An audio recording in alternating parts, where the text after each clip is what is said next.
3.5 কোটি টাকার গাড়ি, পরিমণি আর এক রহস্যময় মাসরুর। 4 বছর পর পুরনো সেই ঘটনা আবারও আলোচনায়। গাড়িটি আসলে কে দিয়েছিলেন? এতদিনের আলোচিতের নামই বা কতটা সত্য?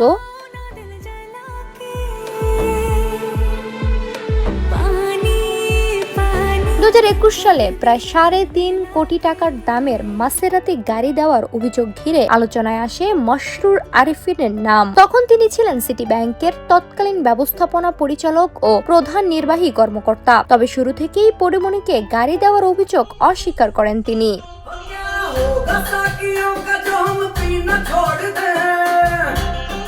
পরবর্তীতে কয়েকটি সংবাদ মাধ্যম সংশোধনী দিয়ে জানায়, পরিমণির ঘটনার সঙ্গে মাসরুর আরিফিনের নাম যুক্ত হওয়া ভুল ছিল এবং এজন্য দুঃখ প্রকাশ করা হয়।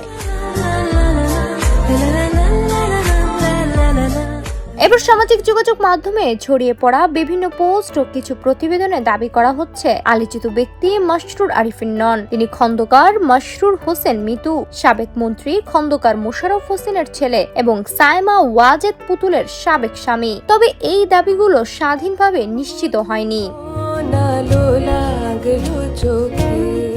এরই মধ্যে পরিমণির সঙ্গে খন্দকার মাসরুর হোসেনের কথিত যোগাযোগ এবং দুবাইয়ের সাক্ষাতের দাবিও সামনে এসেছে, কিন্তু এসব দাবির পক্ষেও এখন পর্যন্ত নির্ভরযোগ্য কোনো প্রমাণ পাওয়া যায়নি। ফলে পুরনো গাড়ির ঘটনায় নতুন করে তৈরি হয়েছে মাসরুর রহস্য।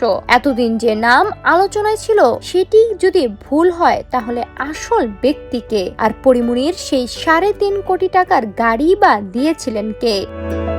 4 বছর পেরিয়ে গেলেও প্রশ্নের উত্তর মেলেনি, বরং পুরনো রহস্য যোগ হয়েছে নতুন নাম, নতুন দাবি। গাড়ির মালিকানা থেকে কথিত দুবাই সাক্ষাৎ, সবকিছু সত্যতা জানতে এখন অপেক্ষা নির্ভরযোগ্য প্রমাণের।